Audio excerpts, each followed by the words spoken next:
All right, good morning and welcome. We gave a few extra minutes this morning to allow for people to shovel their way here or perhaps walk on the sidewalks, but we're glad you made it. And if you are unsure what's going on this morning, this is the second Sunday of the month, and so the second Sunday of the month part of our rhythm is to have our service and learning gatherings. And sometimes that happens on a Sunday morning, sometimes it happens in the week or on the Saturday, but that second weekend of the month we've dedicated to service and learning. And so this morning we're doing that a little bit differently, just because we want to keep you on your toes, of course. And we are going to all gather together this time.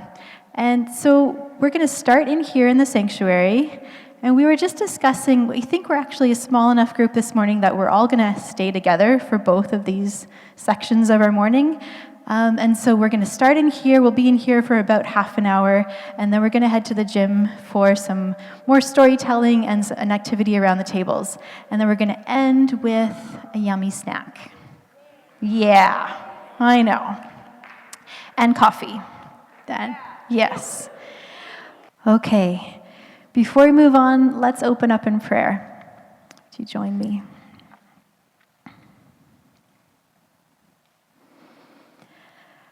God, we are so grateful. We are grateful for your presence here with us.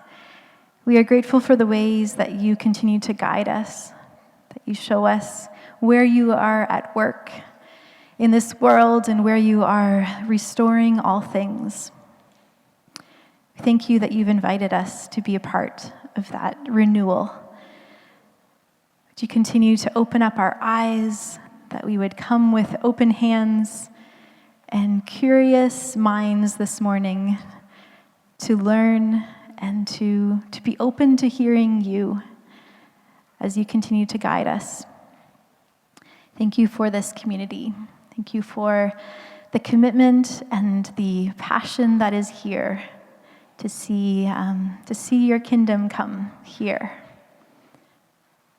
In your holy name, amen. Okay, so a couple of months ago now, I guess it was back in November, our Peace in Action team presented the community with that model, the structure that we're going to be walking into as a team. So you might remember that our mission and our journey teams have come together now under this Peace in Action team model. And if you need a little reminder, we have 3 branches to this model. There's the learning branch, the giving branch, and the serving branch. So our service and learning gatherings primarily focus in those 2 branches of service and learning.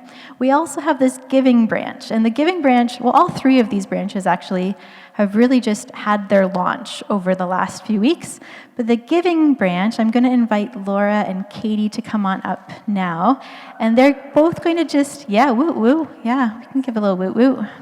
They're going to just tell us a little bit about an update from the giving branches and an invitation. Okay, I'll start over. My name's Laura, and I'm part of the responsive giving strand of this leaf up there. So the responsive giving has 2 strands to it. So the first strand is our benevolence fund. So benevolence, the point of that fund is to meet an emergency or an immediate need for somebody. It can be for someone in our community, but it can definitely be for someone outside of our community, which oftentimes it actually is. Some examples of things that we have given money for in this fund has been things like grocery gift cards, gas cards, if someone finds themselves in a situation where they have someone they love that's in a hospital in London and they're driving there back and forth all of a sudden a lot. We have given gas cards for that. We've paid for some counseling sessions, minor medical procedures that weren't covered, a rent payment, that kind of thing. So this kind of fund can be given for something like that that's not necessarily ongoing, but very, very important. And one thing that we wanted to note is that I think a lot of people hesitate to make these requests because we think our situation or their situation maybe isn't as serious or that kind of thing as someone else, but really a financial strain can come in all different shapes and sizes, and Unexpected life situations are stressful. So even if you know someone has money, but they've just found themselves in a job transition or just a new life situation that just seems stressful, it's nice to be able to say, we see that, and here's something to help. So please don't hesitate to make a request. We're happy to help anybody. And the second strand that we have is called member initiatives.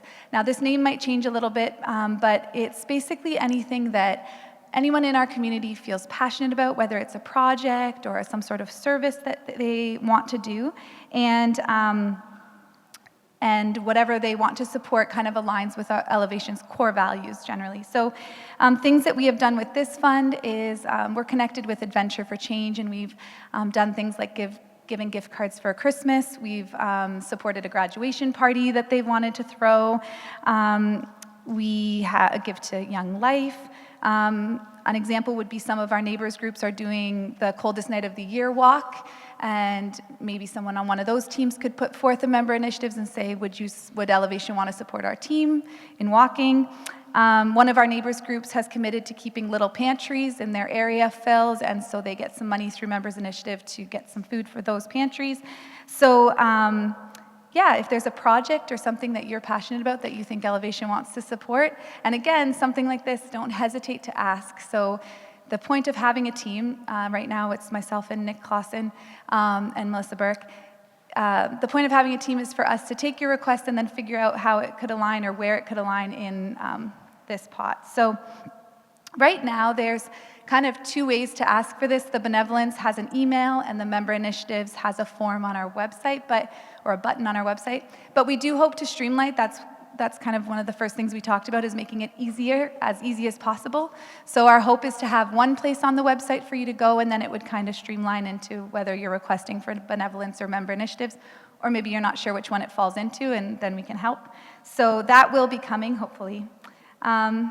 And the last thing I want to say is that right now it is just Nick and I and Melissa, and we would love to have some more people on our team. So our team just gets the request, and then sometimes it's as easy as just a quick chat. Does this request sound great? Okay, let's send it through.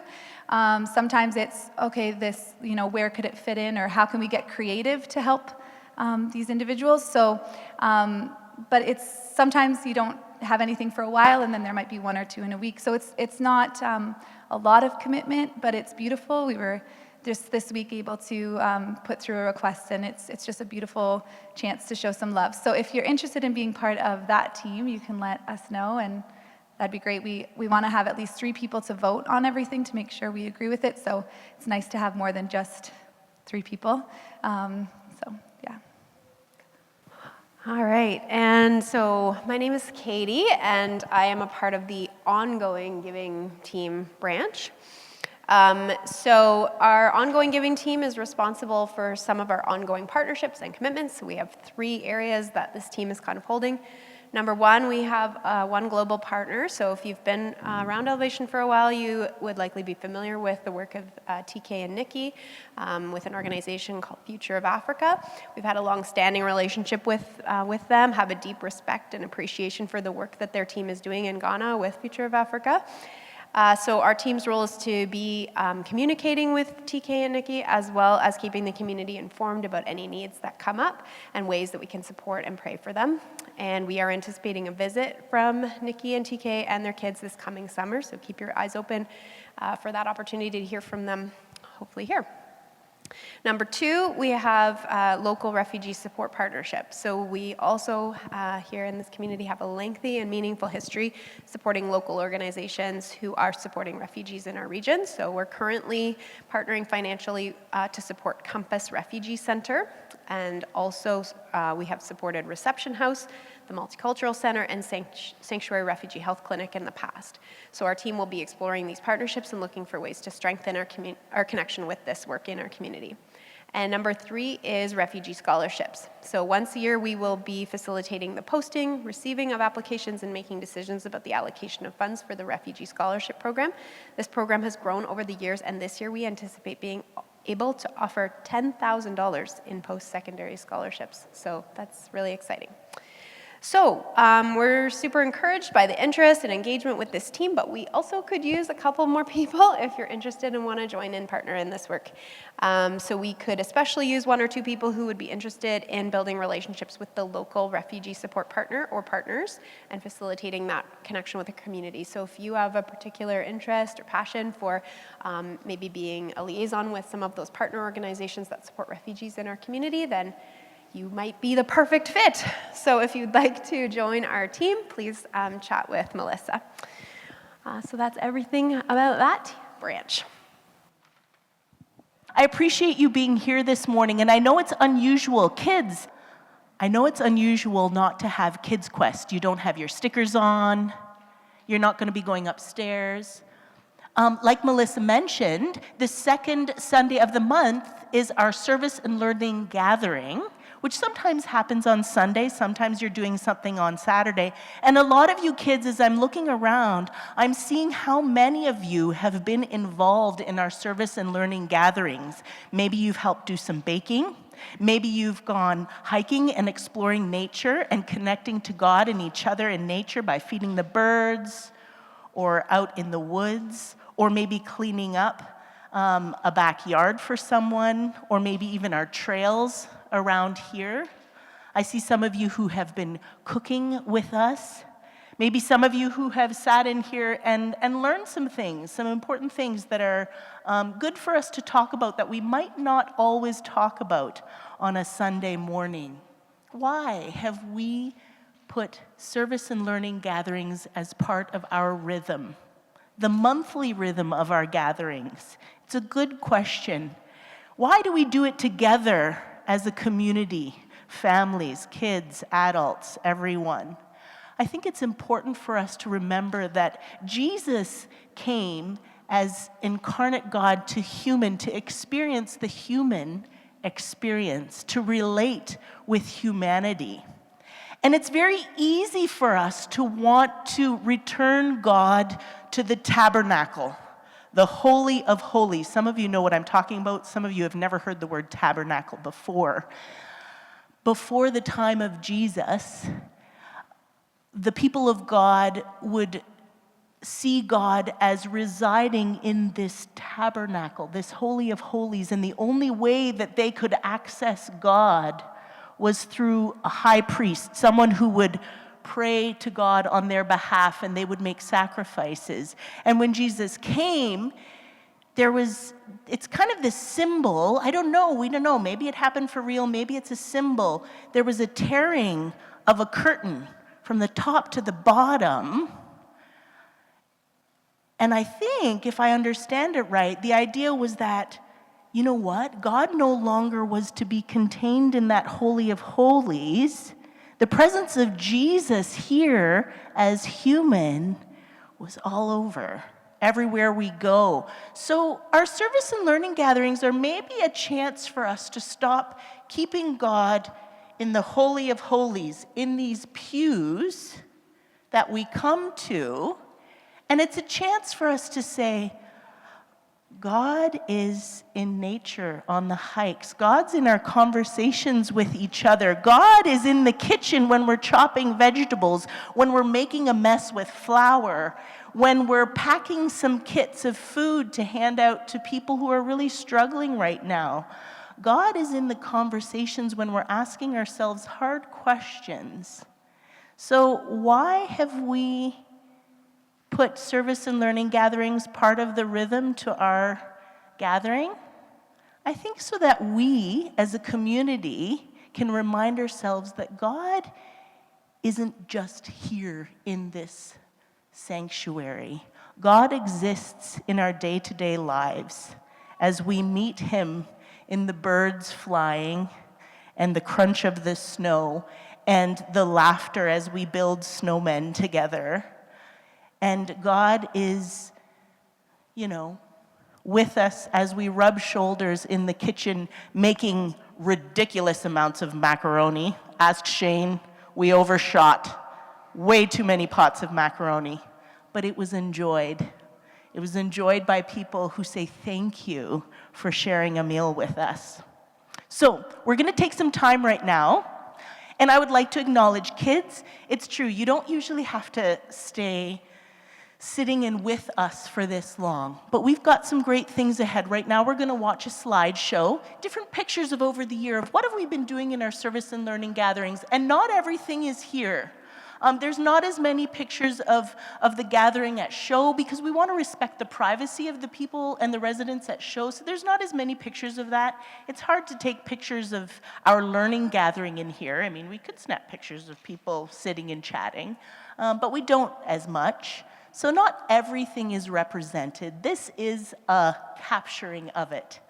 And then from here, rather than dividing in two groups, like Melissa said, we were going to do half and half, we're going to finish with our learning time here and then move to the gym and access our creative skills as we share stories together. So let's go ahead with our slideshow. See if you can catch glimpses of yourselves or each other as we look at these pictures of our gatherings.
Okay. Did anybody see yourself in there? Yeah, a few. Awesome. Okay, so we're going to jump into a little bit of learning. We're going to watch another video in just a minute. But what the learning team decided to do way back when we were kind of just, creating this model, we thought about the importance of having a theme or a focus to help to guide our learning together as a community. So our learning team is made up of myself and Kathleen, who's at the youth retreat right now, so she's not here. Laura over here, John, somewhere there he is, wave, and Takura back over here. So we have 5 people on our learning team, and we have just launched in January, and we met once, and we've been trying to gather some ideas of where are we going to go. And so as a Peace in Action leadership team, we sat with this question of what could be our theme over the next while. And this theme is really meant to be a broad but intentional focus to guide our learning and advocacy over the next few years. And we say few because we're not sure exactly how long this will be our theme. We imagine that it will organically change over time. So we considered the needs of our community, we considered what we are seeing and hearing from people within our community here at Elevation and from outside of our community. And we considered also where some of our service opportunities have organically been leading us over the last while and guiding us. So the theme that we've come to is this: housing instability and food insecurity. And as you probably could guess, that is actually a very broad theme, broad but intentional.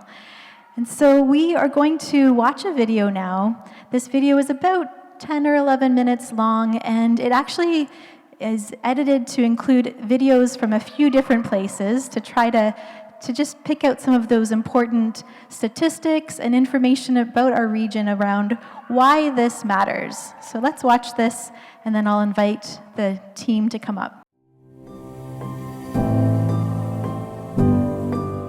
When I think about the housing crisis, and I think about conversations about those that are unhoused, and I think about the fight for supportive housing, and I think about the last 2 episodes where we've been speaking about supervised consumption sites, for instance. For me, those issues are dots that need to be connected. If we start to connect each of those dots, there's the possibility of imagining a different kind of community, a community that's based on care, a community based on compassion, and most importantly, a community that centers the dignity of every single person that is part of it. When I lost my house and I was homeless, and I remember sitting there thinking, what am I going to do? I had no idea what to do. And I went to this person, to this elected official, to that person, asking, can you help me? What do I do now? How can I? You know, I farmed my children out. But the other thing is, you can't just get up and walk and go, oh, you know what? I need somewhere to stay. Let me walk to a shelter. Because you cannot just walk to a shelter and go, hey, shelter me, I have no home. Yeah. Because they don't even have the space for you. Yeah. Yeah. You know, it's incredible how many people call me because they have nowhere to go. And when they tried to get into the shelter was full, they could not go. Well, Yeah. what do you do? What do you do when you're standing on the side of the road at 9 o'clock at night with an infant in your arms and a toddler at your feet? What do you do? And this is what we're dealing with. We have a problem with housing, and a lot of it has to do with the cost of it. I can't even use the word affordable, because affordable for whom? Yeah. Folks who trying to live in affordable housing, which is spending less than 30% of their income on housing, that means that about 2/3 of renters cannot afford the typical average rent anymore. So if someone does lose access to their current unit, whether it's evictions, it's renovations needed, the unit sold, if it's a condo, the owner takes possession for their own personal use, whatever the reason, they're going to be leaving in a scenario. They're going to be entering a scenario where they're going to be almost guaranteed not to be able to afford market rent in many, for about 2/3 of renting households. At the same time, we can see that affordable units are very rapidly disappearing, which is, of course, driving that increase in rent shown on the previous slide. For those units renting for less than $1,000, in 2016, there was about 33,000. By 2021, that was down to 22,000. So lost about 11,000 units in 5 years, or about 2,100 units a year, which really speaks to the context of how rapidly those most affordable units are disappearing, which are the ones that are generally needed for the most vulnerable members of our society. And they're very, very rapidly going down. And when you look at the vacancy rates, there's basically no vacancy whatsoever for units that are affordable for about the bottom 30% of the population, which is a huge amount of folks who are living under a lot of uncertainty, knowing that if they ever were to lose access to the apartment they're currently renting for whatever reason, they're going to be entering a market that has become incredibly unaffordable, and one that they may have to move out, they may not, or have all sorts of other struggles potentially to be able to find something suitable for them. But the flip side, on the other end, over the same time period, Waterloo region gained almost 20,000 units, renting for more than $1,500. So it's really shifted from a market where the most common situation was people were paying less than $1,000 in rent to one that very rapidly, the most common scenario will be people paying 1,500 plus in rent.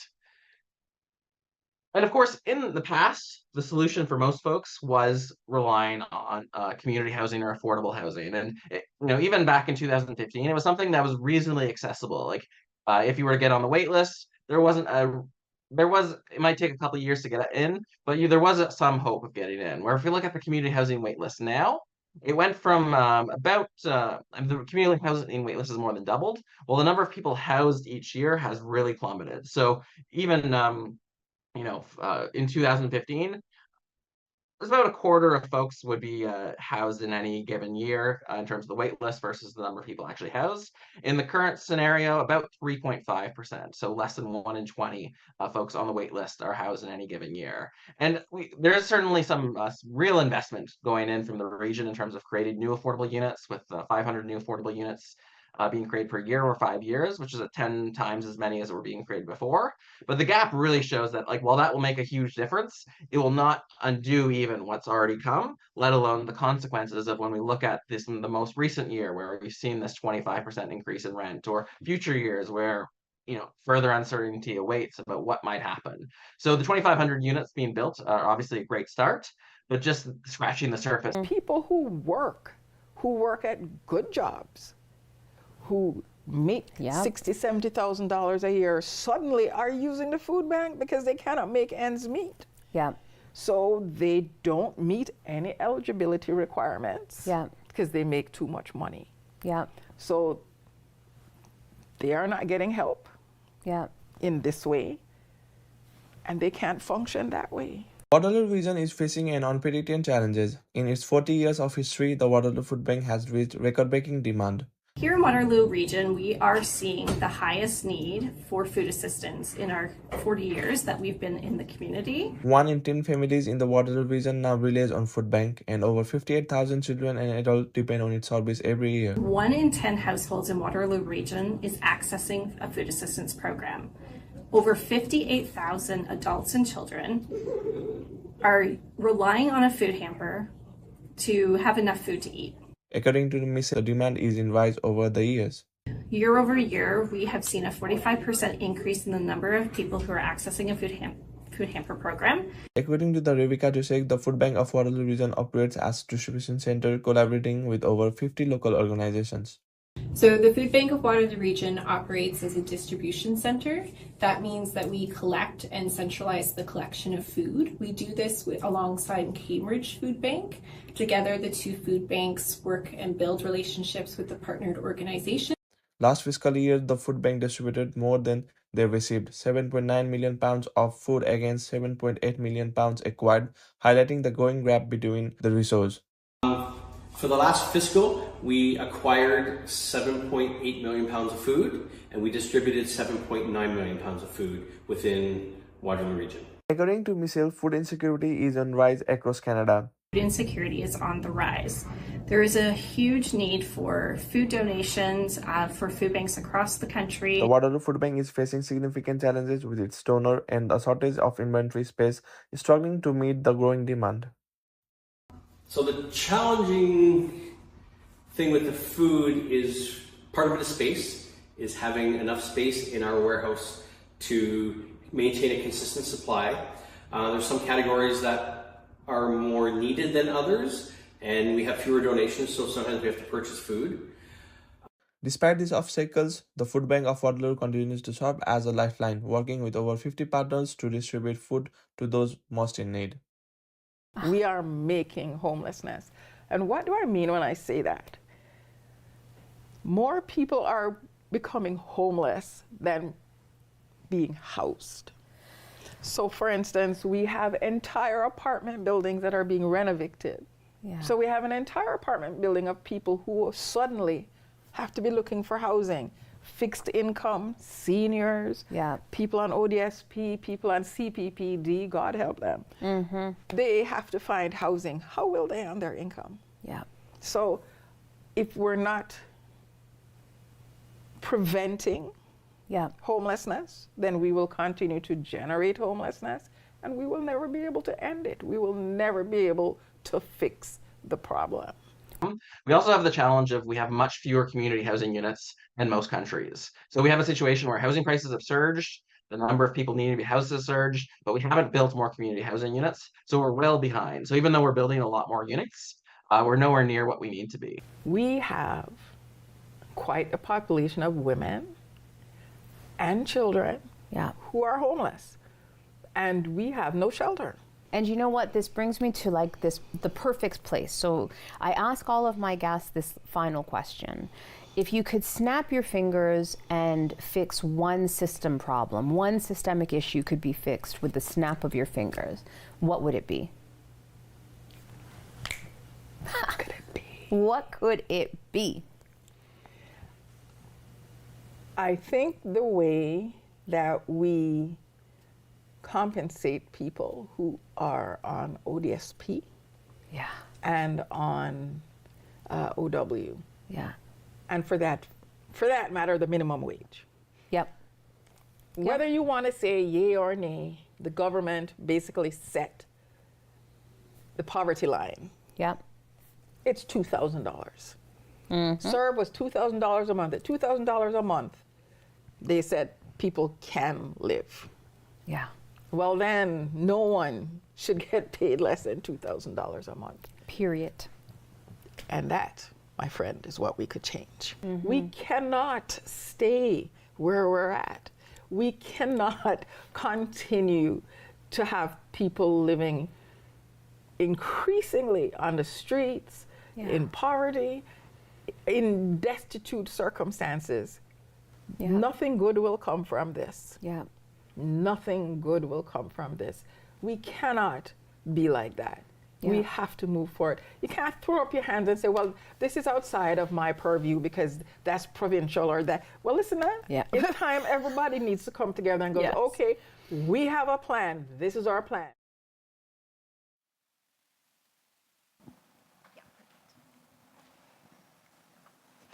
Okay. So as Melissa said, my name's Laura. I'm representing the learning branch of the Peace in Action team. So I know we just heard a lot there, a lot of statistics, a lot of personal stories as well, and it can be easy to be overwhelmed. So I just want to acknowledge that is totally valid. So as you watched the video, we just wanted to give you a chance to reflect and, if you're comfortable, to share what resonated with you from that video.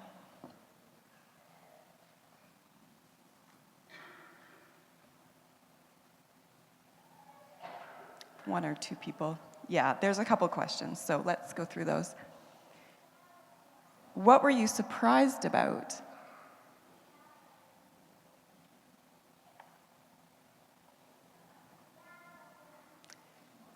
And did anything challenge you? I know there was a lot there, and for me, there was a lot that challenged me, particularly around just the difference between what's available in our community and what the needs are.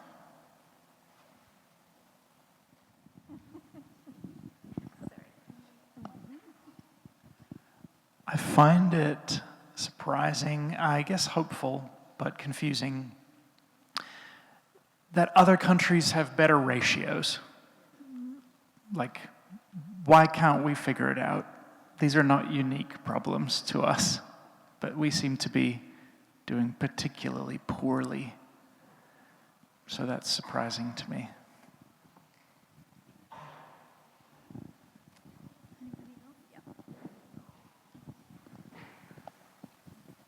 I find it a little sobering and a little humbling to know how little people live on sometimes, because I think when you're not in that situation, you can forget how little people live on, especially even when you're going to the grocery store and thinking, oh, I can't spend less than $100 a week, and then people are living with maybe only $100 a month to spend on food, and thinking about that. And thinking, what if we didn't have a food bank? Like, where would these people even be?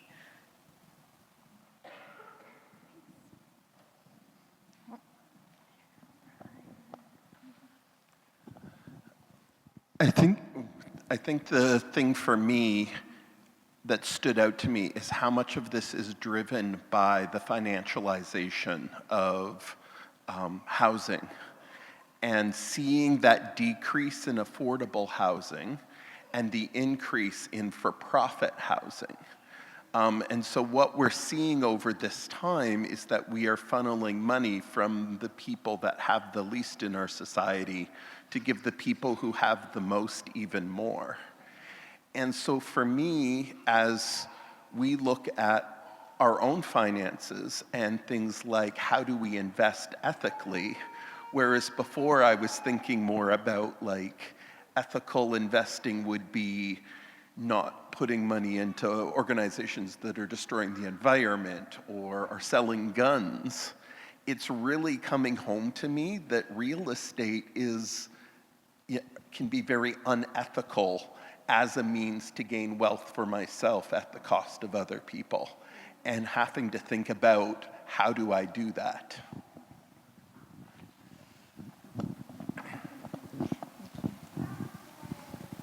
Oh, okay. One more. So I think I have a slightly different perspective just because I'm 23, started renting recently, and so I sort of knew that things were this bad. I didn't realize that they'd gotten this bad so recently. And one of the interesting things has been, like, with people my age, most of us know that we're never going to own homes. But just how surprising that is to, like, I was talking about this with my grandma yesterday, and that was shocking to her, the idea that I don't think I'm ever going to be able to own a home. So it's interesting, I don't know, like how to me this isn't surprising, but also learning that this didn't used to be the case, that this isn't normal.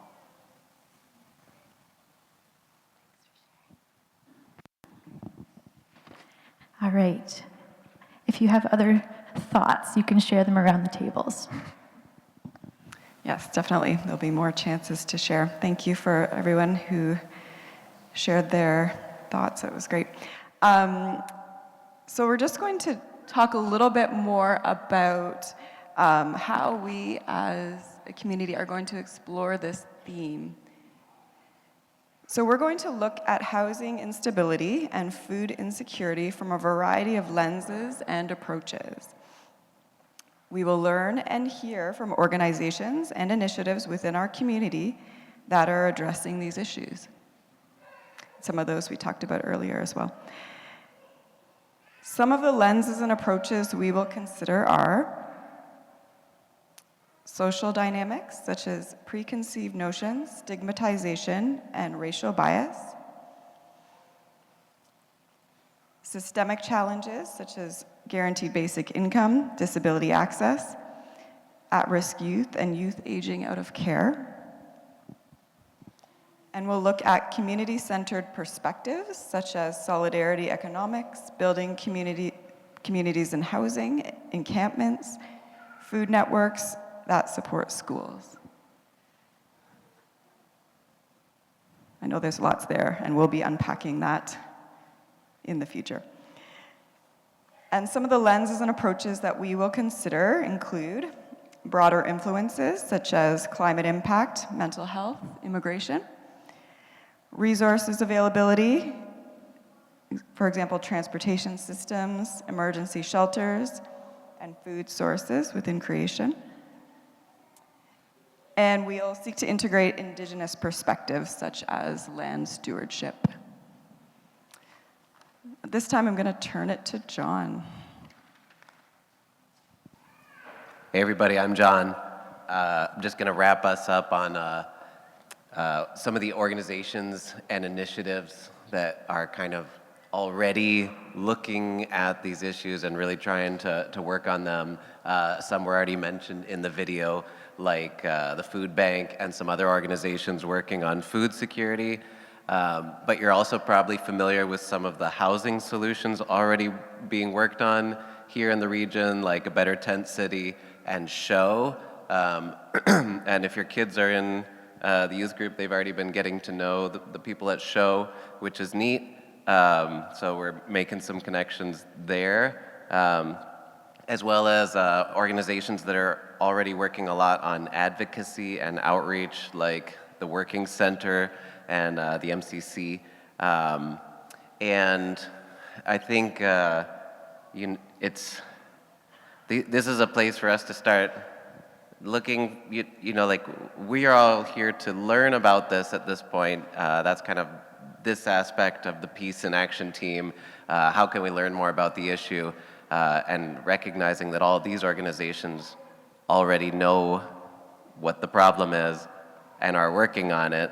So this is a chance for us to see what they're doing and benefit from what they've already been trying to do here, many of them for quite a while. And then I guess, like, for me personally, when I look at that, I say, okay, like, they're all doing all this amazing work. There's also still this huge problem.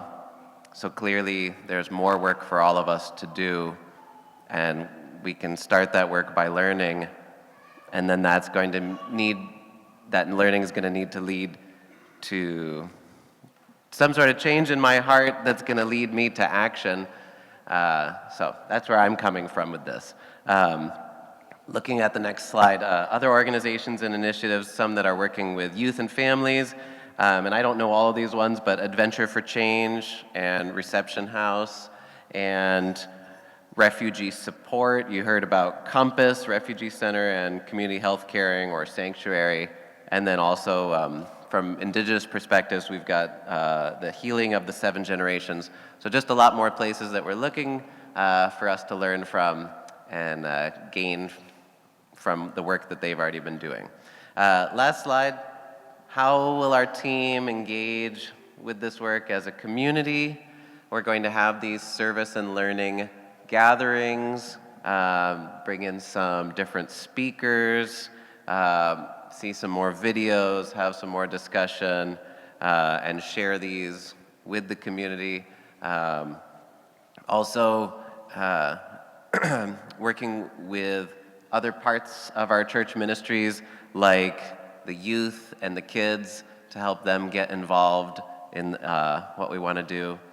And then also we'll put together some other resources for people who want to learn more individually, do more reading, like book lists, or other things going on in the community where you can learn kind of on your own. So those are things to look for as we continue with the learning part of the Peace in Action team.